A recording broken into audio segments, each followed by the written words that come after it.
রাধে রাধে, জয় শ্রীকৃষ্ণ। তো আমার দেখো সব গোছানো কমপ্লিট হয়ে গেছে। আমার তো একা দ্বারা সম্ভব ছিল না, নাতনি করলো বলে তাই পেরে উঠলাম, খুব তাড়াতাড়ি হয়ে গেল। এখন 3:45 বাজে। আমি যদি একা করতাম তো 5টা বেজে যেত। আর আমি একা হলে এত কিছু করতামও না, কোন রকম ফল মিষ্টি দিয়ে পুজো দিতাম। তো দেখো ও কত সুন্দর মানে করে দিয়েছে, লুচি সুজি নাড়ু, কি কি সুন্দর সে নাড়ু করে দিয়েছে, আমার দ্বারা সম্ভব নয়।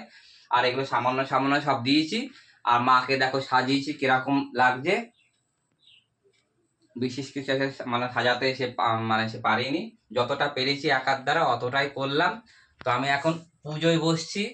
আর ওইদিকে তো ও রান্না বান্না করছে, মাছের ঝোল ভাত। আজকে আমাদের ইলিশ মাছ মানে করতে হয়, ইলিশ মাছ খাওয়ার নিয়ম। কিন্তু আমি ইলিশ মাছ আনিনি, রুই মাছ নিয়ে এসেছি। রুই মাছের ঝোল ভাত হচ্ছে, সবাই মিলে একসাথে বাচ্চা কাচ্চা নিয়ে আমরা খাওয়া দাওয়া করবো। তো আমার এদিকে রান্না বান্না হয়ে যাচ্ছে, আর ওইদিকেও আমার নাতনি রান্না বান্না করছে। আর সব মানে সরি, আমার এদিকে পুজো পাঠও হয়ে যাচ্ছে, ভুলভাল বলে ফেলছি। আর ওইদিকে আমার নাতনিও রান্না বান্না হয়ে প্রায় হওয়ার মুখে। কারণ পুজো হয়ে যাবে, রান্না হয়ে যাবে, ব্যাস আমার 4টের মধ্যে পুরো কমপ্লিট হয়ে যাবে। এখনই মায়ের পুজোর সময় ঠিক সময়ে হচ্ছে, দুজন মিলে করলাম বলে খুব তাড়াতাড়ি হয়ে গেল। আশা করি সবাই ভালো আছো, অনেকের বাড়িতে পুজো করছো, ভালো থাকো, সুস্থ থাকো, মায়ের পুজো ভালো করে করো। মা তো সে সে বছরে মানে আজকের দিনে আমাদের প্রত্যেকের ঘরে ঘরে বিরাজমান করেন।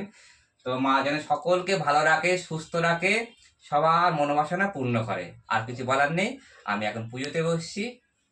Bye bye.